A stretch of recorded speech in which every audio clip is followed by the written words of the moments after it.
Вы смотрите новости Татарстана, в студии Алексей Калиничев. Здравствуйте. В честь столетия ТССР мы начинаем с исторических событий.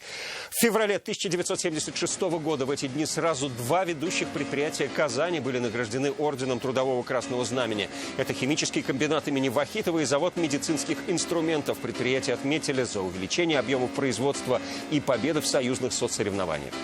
На химзаводе сначала выпускали стеариновую свечу, потом наладили производство мыла. В 70-е годы продукция начинает экспортироваться. Предприятие по выпуску медицинских инструментов было эвакуировано из Киева в 1941 году. В 70-е годы там были построены новые корпуса. Число рабочих достигло 2500. Но мы возвращаемся к событиям этого дня. И вот что сегодня случилось. Сотрудникам МВД повысить зарплаты, а Казани дать звание «Город трудовой доблести». В тонных заводах города был выпущен каждый 6-й боевой самолет. О чем еще говорили на первой в этом году сессии Госсовета, знает Зарина Ахметова. Самозанятые ждут финансовую поддержку от государства. Речь идет не о больших деньгах, но они нам нужны. Какие новые меры поддержки появятся для них в этом году, расскажет Вероника Гайнудинова. Изменение берега под строгим запретом. У них до этого были отвалы грунта, а, кстати, несанкционированный снег. Вместе с экологами и Росприроднадзором вышел в рейд и Салават Мухаммадуллин. Два сыночка и лапочка-дочка. Наконец-то я стала мамой сразу 3 детей. В Татарстане на свет появились первые тройняшки в этом году. Да. Кто счастливчик? Знает Наталья Мезина. За мирное небо, доблесть и отвагу Рустам Минниханов сегодня награждает ветеранов Великой Отечественной войны. В БКЗ имени Сайдашева проходит торжественный вечер в честь Дня защитника Отечества. Сюда приглашены ветераны со всех районов республики. Это именно те люди, на чье детство и молодость выпали тяжелые военные годы. Но и сегодня они остаются примером мужества и стойкости. В чем их секрет, узнавал Рамиль Шайдуллин. За минуту до начала торжества в главном зале все готово для того, чтобы принять ветеранов. Они будут со всей республики. Вот здесь есть места для Кукмарского района, здесь для Аксубаевского, там для Чистопольского, Нурлатского. В общей сложности наградят 16 фронтовиков. Это 16 участников Великой Отечественной, десятки военных событий современной истории. Мы гордимся подвигом ветеранов Великой Отечественной войны, мужеством воинов, афганцев и участников миротворческих и контртеррористических операций. Признательны всем, кто готов в любую минуту встать на защиту страны. Медалью за отвагу награжден Фазлиев Вали. Двоих ветеранов Великой Отечественной награждают посмертно. Один из них – Вали Фазлиев, о подвиге которого не знали вплоть до недавнего времени. Сегодня его родственникам вручили медаль за отвагу. Не знала о награде. Это большое счастье, что я узнала. Я нашел информацию, то, что он не был награжден. Звучит гимн Победы. Оркестр играет на сцене. Ветеранам вручают юбилейные медали. Ветерану, автору десятка военных книг Александру Малову, медаль 75-летия Победы.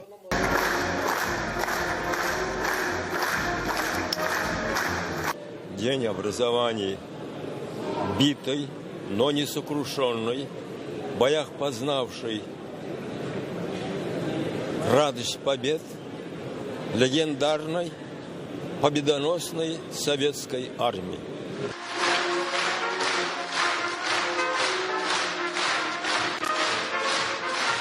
Медаль и живой легенде, единственному в Татарстане герою Советского Союза Борису Кузнецову. Удостоился золотой звезды при форсировании Днепра. Сейчас Борису Кирилловичу уже 94. Он по-прежнему бодр.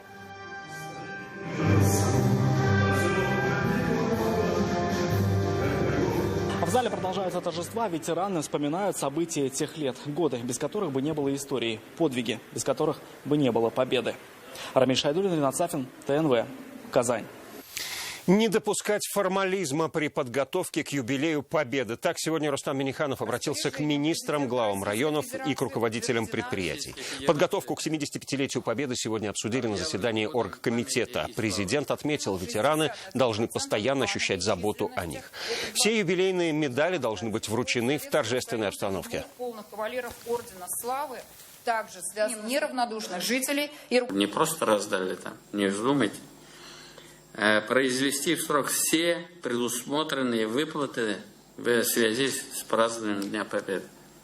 Везде это должно быть. Погибших ветеранов. В 2020-м республика отмечает и столетие ТАССР. Два юбилея должны только дополнять друг друга, отметил государственный советник Минтимир Шаймиев.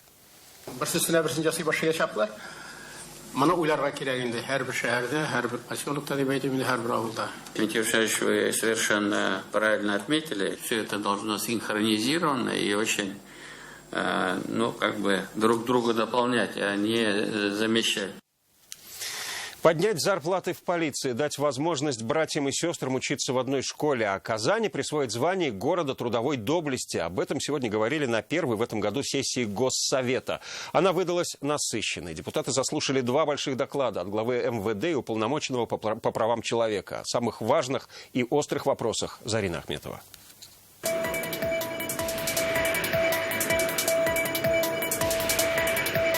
Память о депутатах навсегда останется в наших сердцах. Минуты молчания депутаты сегодня почтили память своих коллег Габдулхая Каримова и Айрата Хайруллина, которые ушли из жизни в этом году. Перед тем, как приступить к рассмотрению вопросов, участников познакомили и с новыми назначениями в республике. Руководителем Следственного управления Следственного комитета России по Республике Татарстан назначен полковник юстиции Липский Валерий Андреевич. Так как глава парламента Фарид Мухаммедшин участвует в обсуждении поправок в Конституцию, заседание проводил его заместитель Юрий Камалтынов. Один из первых вопросов – присвоение Казани звания «Город трудовой доблести». Предложение депутаты поддержали. В Казани производилось более 600 наименований оружия, боеприпасов, снаряжения. Была обеспечена бесперебойная работа по изготовлению и поставке на фронт. На авиационных заводах города был выпущен каждый 6-й боевой самолет. Решение принято. Спасибо. Еще один важный доклад от министра внутренних дел. Количество преступлений увеличилось, а вот раскрываемость снизилась более чем на 10%. Тем не менее, этот год пройдет по знакам борьбы с ОПГ, отмечает Артем Хохорин. Будет активизирована работа в отношении лидеров и авторитетов уголовно-преступной среды, в том числе так называемых воров в законе, положенцев и смотрящих. Мы воссоздали так называемую группу «Лидер», и соответствующее обучение в феврале этих сотрудников уже проведено. Когда перешли к вопросам, депутаты затронули несколько резонансных тем. В печати, по телевидению несколько передач было, в которых напрямую утверждается о том, что возрождается группировочная преступность, это возрождаются группировки в Казани и в других регионах. Вот мне бы хотелось услышать, соответствует это действительности или нет. Было названо, что 2/3 детей, школьников в Челнах, они уже в идеологии АУЕ. Но это нет, конечно. Там, есть несколько десятков, мы не скрываем, эти группировки выявлены. Министр отметил, работа в этом направлении усиливается, значит, стоит ждать роста показателей детской преступности. Нагрузка увеличивается. А что с зарплатами, спрашивают депутаты. Как люди, несущие службу, возложив на свои плечи такую ответственность, получая зарплату 25 тысяч. Серьезная поддержка была при переходе из формата в милицию в полицию. Более-менее достойный уровень зарплаты и социальный год, но с тех пор практически ничего не делалось. Количество сотрудников было сокращено на треть примерно. Депутаты решили, с предложением поднять зарплаты нужно выходить на федеральный уровень. Аппаратом уполномоченным было поставлено исполнение 3001 уведомлений. Вопросы зарплат сегодня затронула и Сария Сабурская. Она сообщила, в аппарат омбудсмена в 2019-м поступило более 4700 вопросов. Обращений стало больше на треть. Это проблемы ЖКХ, образования, трудоустройства, здравоохранения. Наибольшее количество уведомлений поступило по вопросам доступности записи к врачу. Обращаясь к Министерству здравоохранения с просьбой принять дополнительные меры, направленные на организацию своевременной записи к специалистам медицинских организаций, осуществляющих оказание амбулаторно-поликлинической помощи. Есть судебные заседания, которые требуют участия уполномоченного по правам человека в республике как третьего лица. Сегодня Сария Сабурская рассказала, что у нее нет права заявиться на рассмотрение дела самостоятельно. Потому депутаты приняли решение. Нужно предоставить омбудсмену такую возможность. Сегодня депутаты рассмотрели более 30 вопросов. Также в первом чтении был принят и законопроект. Дети, проживающие в одной семье, получат право учиться в одной школе с братьями и сестрами. Зарина Ахметова, Ильшат Мухаметов, ТНВ, Казань.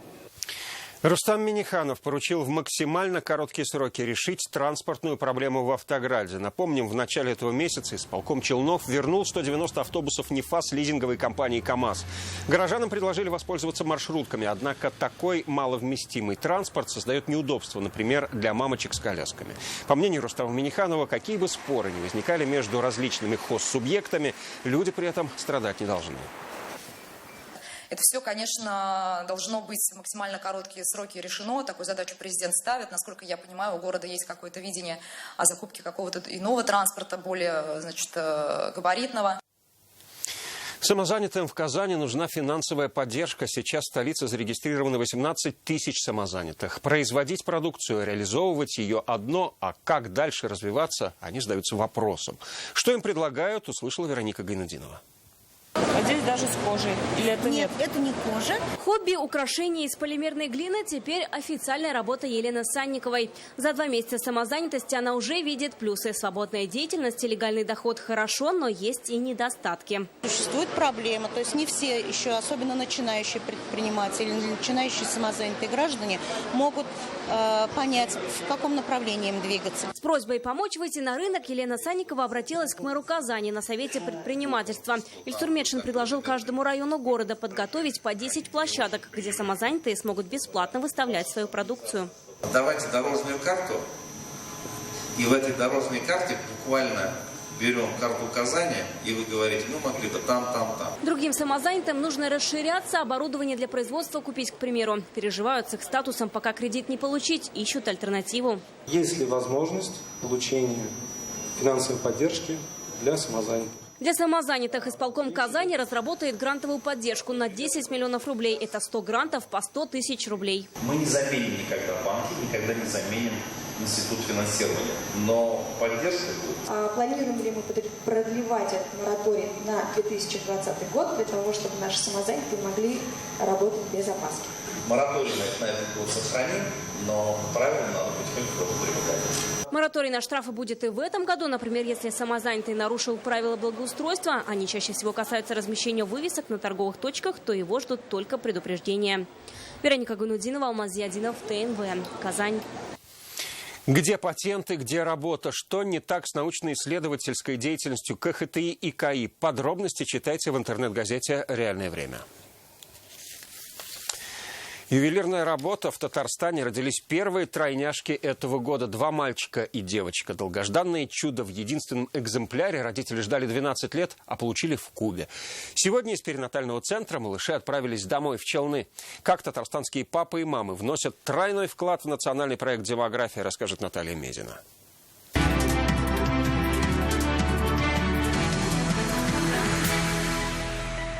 Это Матвей у нас, Валерия и Мирон. 3 крохи, как капли воды, похожи друг на друга. Но только не для мамы. Кристина с мужем 12 лет ждали ребенка, но судьба подготовила им тройной сюрприз.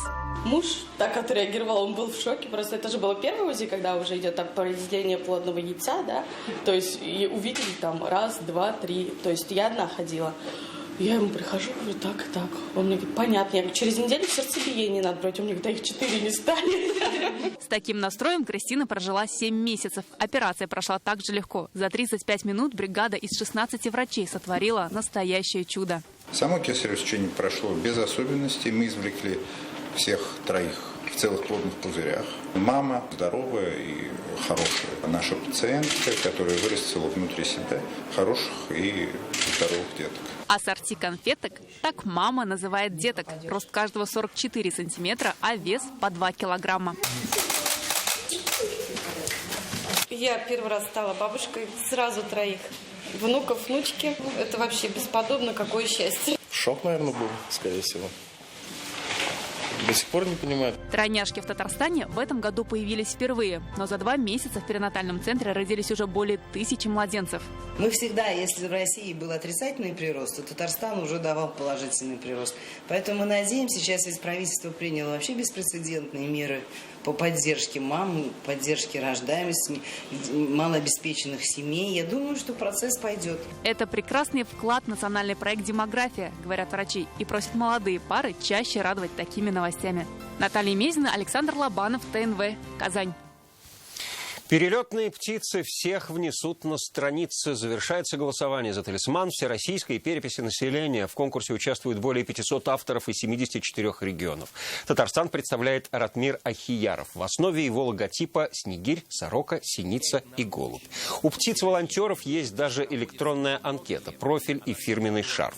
Проголосовать за понравившийся талисман можно на сайте strana2020.ru до 21 февраля. Казань сегодня встретила сборную патриотов Татарстана. Неделю назад 10 участников движения «Форпост» отправились в Пермь, чтобы принять участие в международном слете патриотов. Они противостояли кадетам из Казахстана, Таджикистана и Китая. Соревновались в настоящих армейских условиях. Сдавали нормативы, выполняли задания. Как крепкие парни, так и хрупкие девушки. Итог – заслуженное серебро. Интеллектуальные выстрелы и борьба за звание самых умных. Сегодня впервые в Татарстане стартовала игра «Ворошиловские стрелки». Здесь главное оружие – интеллект и скорость мышления. Об умниках и умницах Сергей Хайдаров. Второе. Неправильно. Сколько богатырей на картине Васнецова «Витязь на распутье», что нужно сушить, чтобы получилась курага, и какое прозвище было у ростовского князя Ярослава. В этой интеллектуальной игре вопросы от самых простых до сложнейших. Главное отвечать не только правильно, но и точнее и быстрее соперников. Зал Казанского техникума информационных технологий и связи собрал около сотни молодых интеллектуалов из Казани и районов республики. Как признаются сами умники и умницы, так они развлекаются. На парах иногда как бы скучно, и хочется попробовать себя в каких-то стрессовых ситуациях, каких-то неординарных. Скорость, концентрация очень важна. И реакция, что сомненно. Самое главное, что должны уметь делать ворошиловские стрелки, это стрелять точно своими правильными ответами. Именно поэтому эта игра и имеет такое название. Кроме того, именно Владимир Ворошилов является основателем интеллектуального движения «Что, где, когда». А эти ребята – его последователи. Нужно уметь принимать решения в цветноте времени. Нужно уметь брать игру на себя. В результате мы на игре видим успешных людей, которые всеми этими качествами обладают. Своего рода система определенного отбора. Игра «Ворошиловский стрелок» впервые за 3 года в Татарстане. И это для наших ребят только начало интеллектуального приключения. Лучшая команда поедет защищать честь своего колледжа в Москву уже этой весной. Сергей Хайдаров, Игорь Романов, ТНВ, Казань. 46 нарушений за 1,5 месяца. Это результаты экологического надзора на водных объектах в этом году. Сегодня список может пополниться. В рейд по Волге выехали экологи, Росприроднадзор и природоохранная прокуратура. Напомним, в начале февраля Рустам Минниханов поручил жестко пресекать нарушения в новом заказнике «Волжские просторы». Как экскаваторы и тракторы исчезали на глазах, увидел Салават Мухаммадуллин. Рыбаки только лениво оборачиваются. Воздушная подушка сегодня проезжает мимо них. Цель – нарушение у берега. Первых клиентов искать долго не пришлось. Прямо на берегу Волги экскаватор, трактор и копер. До нашего приезда работа кипела. Только строители оказались негостеприимными и неразговорчивыми. А почему вы решили собраться сейчас, когда мы приехали? Не сказали. А кто сказал?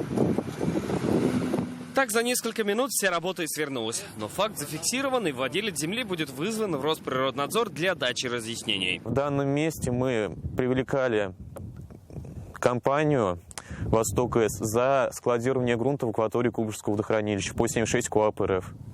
Вот. Но не за углубительные работы, ни такое, ни подобное. Дополнительные санкции могут последовать, если окажется, что работы шли в зоне заказника. Заказник «Волжские просторы» создан только 30 декабря прошлого года. Его площадь больше 29 тысяч гектаров. Он охватывает Зеленодольский, Лаишевский, Верхнеуслонский районы, плюс город Казань. Отныне здесь под запретом любые ландшафтные изменения. Для понимания, здесь нельзя даже построить обычный пирс. В основном это проезд вне дорог общего пользования, разведение костров, разведение палаточных городков, мойка автомобилей в прибрежно-защитной полосе, а также незаконной добычи водных ресурсов и проведение незаконной охоты. Это был первый рейд после принятия части Куйбышевского водохранилища статуса «заказник». Теперь Росприроднадзору предстоит встретиться с собственниками и уже потом принимать решение о наказании. Салават Мухаммадуллин, Марат Шайдуллин, ТНВ, Казань, Верхнеуслонский район. И в продолжении выпуска о погоде. Всего вам доброго.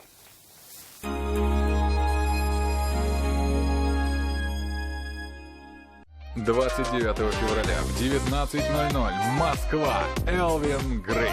Впервые на площадке Крокус Сити Холл с большим сольным концертом. Билеты на сайте kassir.ru или по номеру 8 499 55 30 55.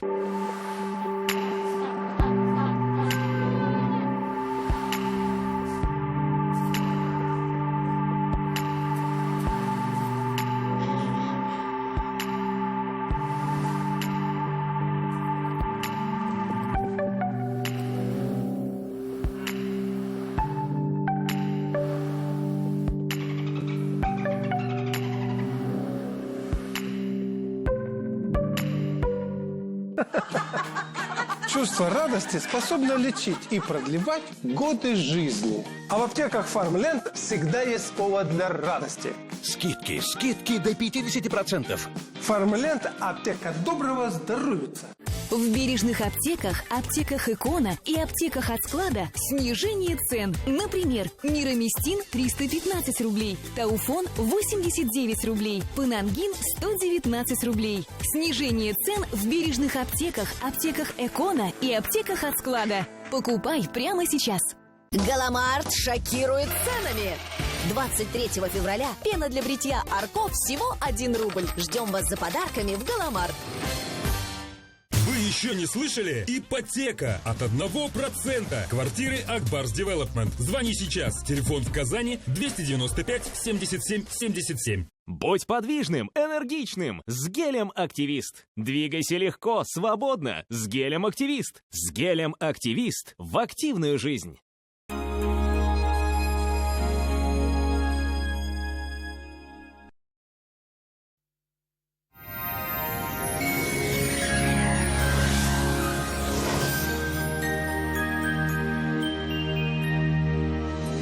Здравствуйте! Несмотря на пасмурную, унылую погоду, уже чувствуется, что скоро весна. От этого в душе теплее. О погоде на 21 февраля после небольшой информации. Вам нужен шкаф-купе. Качественный, недорогой и со скидкой 20%? Тогда звоните в Данил Мастер 2 167 166. Адрес Восстание 23. По данным сервиса Яндекс.Погода, в пятницу на юго-востоке в Бугульме, Бавлы, Азнакаево будет облачно, но без осадков около нуля. На северо-востоке, в Нижнекамске, Набережных Челнах, Елабуге облачная погода, преимущественно без осадков и 1 градус с плюсом. На севере республики, в Агрызе, в Менделеевске, Актаныше столбики термометров покажут 0 градусов, по-прежнему пасмурно. Для северо-запада республики 21 февраля будет теплым, без осадков, плюс 2. На юго-западе, в Болгаре, в Буинске, Држаном без осадков и около нуля. На дорогах гололедица, пожалуйста, будьте внимательны. В центральных районах республики, в Чистополе, в Альметьевске, Мамадыше синоптики осадков не обещают, плюс 1. В последующие дни сохранится такая же погода. Федеральная сеть медицинских центров «Доктор Ост». Лечение самых сложных заболеваний позвоночника и суставов без боли и хирургического вмешательства. За 10 лет в 10 городах России врачами клиники отменено более 10 тысяч операций. Боль в спине и суставах «Доктор Ост» лечит так, как не умеют нигде. На помощь приходят умные машины, способные заменить протез и скальпель хирурга. Чтобы забыть о боли, часто достаточно одного сеанса. Поспешите в «Доктор Ост». В пятницу в Казани переменная облачность, осадки маловероятны. В ночные часы подморозят до -2, днем +2. Ветер юго-западный умеренный.